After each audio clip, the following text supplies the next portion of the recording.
कि दोस्तों अभी ट्रेंडिंग स्टार का चढ़ते 2024 में एक से एक तमाम हिट पे हिट गाने आते जा रहे हैं।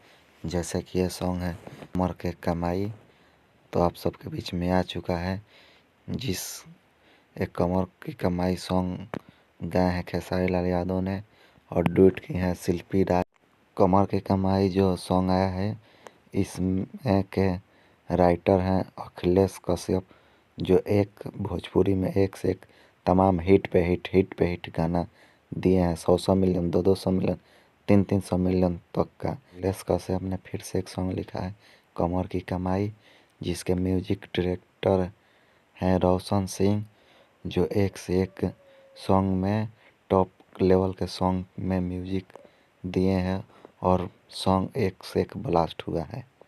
कमर की कमाई सॉन्ग के डायरेक्टर हैं विभांशु तिवारी, जो एक से एक तमाम सॉन्ग भोजपुरी के जो सॉन्ग न्यू आए हैं उसमें एक से एक सॉन्ग में ये डायरेक्टरी किए हैं सॉन्ग का।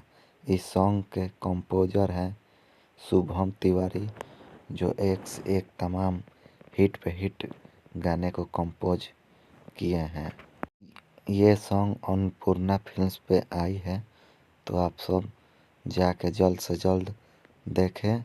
ट्रेंडिंग स्टार का सॉन्ग आया है कमर की कमाई, जो एक से एक सॉन्ग को टक्कर देख के आगे निकल के 2024 में भी भोजपुरी का नंबर 1 सॉन्ग ये बज रहा है कमर का कमाई। तो ये अन्नपूर्णा फिल्म्स पे आ चुका है, तो आप वीडियो को देखें और लाइक कमेंट से कहने के लिए। और आकाश कुमार प्रसाद चैनल को अभी तक सब्सक्राइब नहीं किए हैं तो प्लीज़ सब्सक्राइब करें और वीडियो देखने के लिए धन्यवाद।